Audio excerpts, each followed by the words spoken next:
Bom dia, meu nome é Joaquim Procópio. Nós vamos dar início agora à nossa aula de número 12 e eu gostaria que aqueles alunos que não têm uma base muito firme nesse assunto, que dessem uma olhada nas duas aulas anteriores, porque agora nós vamos começar a entrar num território um pouquinho mais complicado e eu vou iniciar essa aula lembrando que nós havíamos comparado a membrana celular, o sistema da membrana celular constituído pelo citoplasma, membrana mais extracelular, ele foi comparado a um capacitor elétrico, onde, no caso da membrana, o isolante do capacitor é a própria membrana, no caso da célula.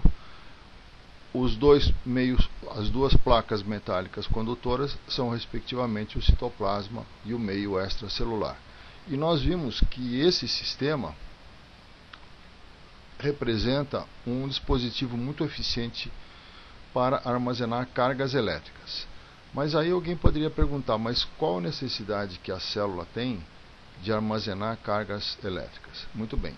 Então, essa possibilidade de armazenar cargas elétricas permite à célula manipular ou regular uma série de processos, por exemplo, processos de memória elementar, como nós vamos ver depois. Então, a possibilidade de manter uma certa quantidade de carga no citoplasma permite à célula ter uma espécie de memória de acontecimentos que ocorreram em alguns milissegundos antes, e a possibilidade de somar efeitos elétricos ou subtrair efeitos elétricos.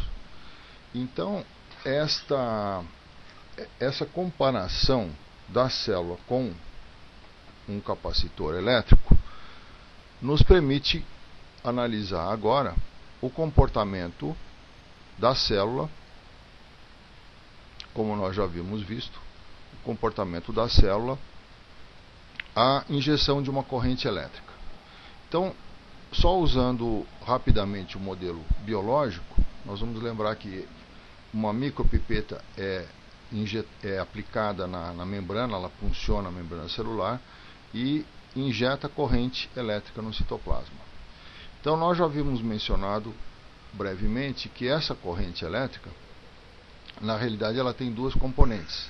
Uma parte dessa corrente deposita cargas positivas no citoplasma, diminuindo ou neutralizando uma parte das cargas negativas que já existiam no citoplasma. Então nós lembramos que o citoplasma dessa célula ele é negativo, normalmente no estado de repouso. Então essas cargas elas não vazam para fora, mas elas servem para neutralizar as cargas elétricas do citoplasma.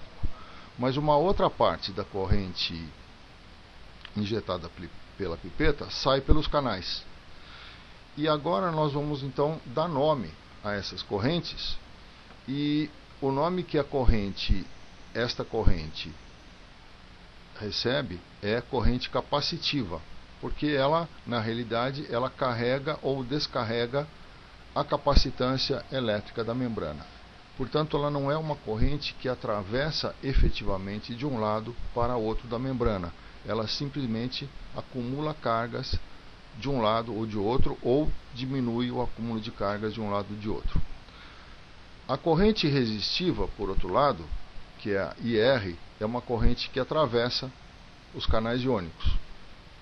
E nesse caso, a corrente resistiva ela é uma subtração da corrente de íon sódio e a corrente de íons, ela é a corrente de íons potássio saindo, que é maior, menos a corrente de íon sódio entrando. Então vocês estão vendo que essa diferença dá uma corrente.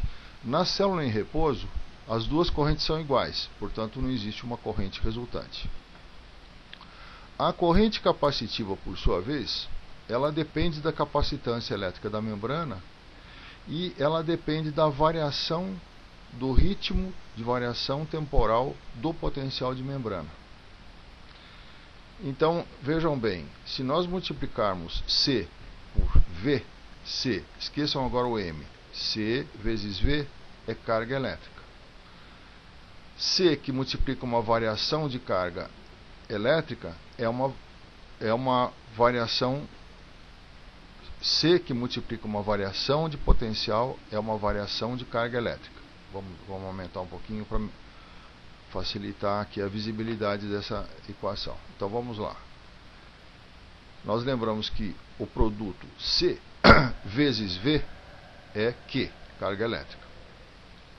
C que multiplica dV é uma variação da carga elétrica, é um dQ. Ora, dQ dividido por dt é uma variação de carga elétrica no tempo. Variação de carga elétrica no tempo é corrente. Então aqui nós temos a corrente capacitiva. Numa outra aula eu vou colocar essa forma explicitamente para vocês verem.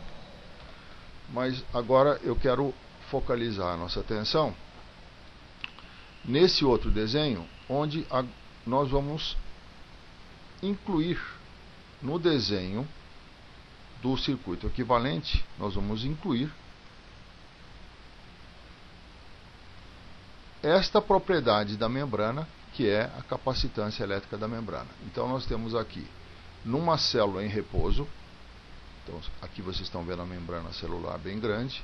Nesta célula que está em repouso, nós temos a bateria, que corresponde ao potencial de repouso da membrana. Nós temos a resistência elétrica da membrana, que é a soma das condutâncias. A resistência elétrica da membrana é a soma em paralelo das resistências dos canais de sódio e canais de potássio, ou a soma das condutâncias a sódio e a potássio. Como não há corrente injetada, não existe corrente passando por aqui, nesse circuito. Portanto, este potencial, essa diferença de potencial desse ponto até esse ponto, é igual a o próprio potencial de membrana. Então não existe corrente carregando ou descarregando o capacitor. O que o capacitor está fazendo nesse desenho? Na realidade ele não está fazendo nada. Por essa razão, nós não havíamos colocado o capacitor quando nós descrevemos o potencial de repouso da membrana, porque ele não estava atuando de nenhuma forma. Quando é que o capacitor da membrana começa a ter importância? Exatamente no momento em que a célula é perturbada por uma injeção de corrente elétrica. E aqui então nós temos o desenho, o circuito equivalente de uma célula, de uma membrana, perturbada por injeção de uma corrente elétrica.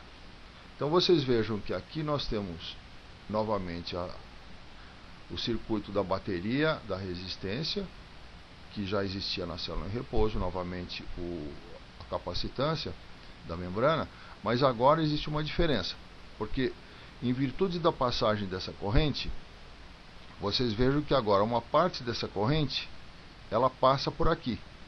Então esta aqui é a corrente resistiva, mas uma outra parte da corrente vai descarregar o capacitor, vai diminuir a diferença de potencial desse capacitor. Vejam por quê. Essa corrente está jogando cargas positivas desse lado do capacitor e, portanto, ela está neutralizando uma parte dessas cargas negativas. Por outro lado, a mesma corrente está roubando cargas positivas desse lado do capacitor, portanto, diminuindo a quantidade de cargas positivas desse capacitor.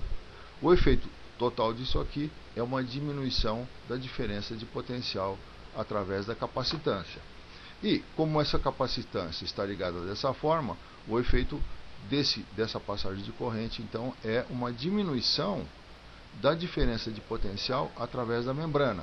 Aquele potencial que era 78 menos 78,72 mV com sinal negativo, agora ele passa a ser, por exemplo, menos 60 mV, menos 50 mV, dependendo da intensidade dessa corrente.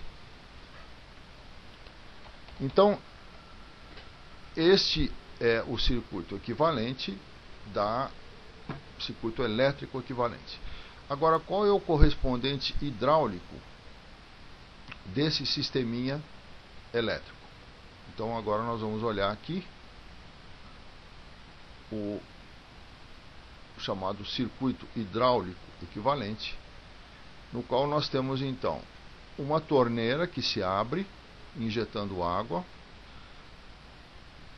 Esse fluxo de água representa a corrente elétrica injetada no citoplasma. Esta corrente aqui.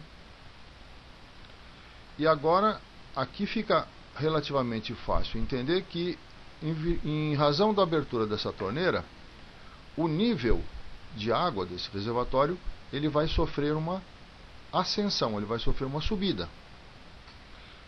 Então, o que era 78 mV negativo passa agora a ser menos negativo.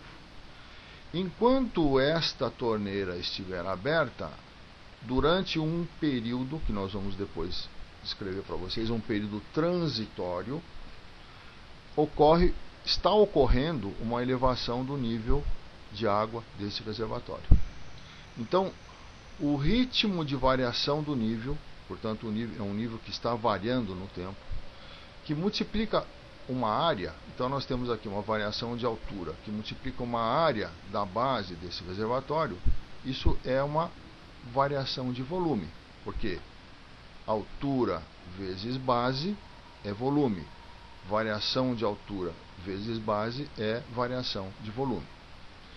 Este ritmo de variação de volume com o tempo nós vamos chamar de um fluxo capacitivo, ou seja, é o ritmo com que o reservatório está se enchendo de volume, não o ritmo com que o nível está subindo.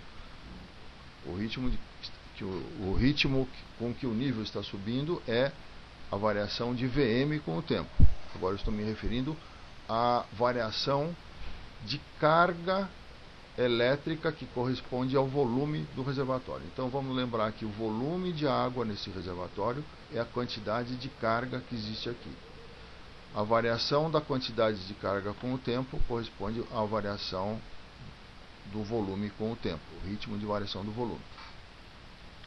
Isso aqui é o fluxo capacitivo. Então, esse fluxo capacitivo corresponde a esta corrente elétrica capacitiva. E o que vem a ser o ritmo de variação do nível Vm, ou o ritmo de variação do volume, é a área multiplicada pelo ritmo de variação do nível. Então isto aqui é o fluxo capacitivo. Então aqui está feita a correspondência entre os três circuitos, os três sistemas que explicam o sistema biológico, o sistema elétrico, ou modelo elétrico. Então, modelo biológico, modelo elétrico não perturbado e modelo elétrico perturbado. E aqui um exemplo do modelo hidráulico já com uma perturbação. O que nós vamos agora começar, e vamos só iniciar, porque agora nós vamos entrar num território um pouquinho mais complicado, e portanto eu quero caminhar um pouco mais devagar. Então vocês vejam, nós vamos dar uma passada rápida nessa figura antes de terminar essa aula, para vocês terem uma ideia de conjunto. Nós vamos dividir a perturbação dessa célula em 4 fases. Então vejam que nesse gráfico nós temos a corrente perturbadora. Vamos focalizar um pouquinho nesse gráfico, que não vai dar tempo de falar sobre as outras coisas, então eu vou só falar sobre o gráfico. Então imagine o seguinte, essa é uma corrente estimuladora, é aquela corrente que está sendo aplicada na membrana. Vamos imaginar que essa corrente é 0 até esse momento e que ela agora passa a ter um certo valor, diferente de 0, injetando cargas na membrana. Depois ela fica um certo tempo constante, injetando cargas a um ritmo constante, e rapidamente eu desligo, depois desse intervalo eu desligo a corrente e ela passa novamente a ter o valor 0. O que vai acontecer com o potencial de membrana? Inicialmente aqui em vermelho, isso aqui é o gráfico do potencial, nós temos o valor do potencial, que é o potencial de repouso. Ele sofre uma variação transiente, estabiliza e depois, quando eu desligo a corrente, ele volta a cair. Muito obrigado.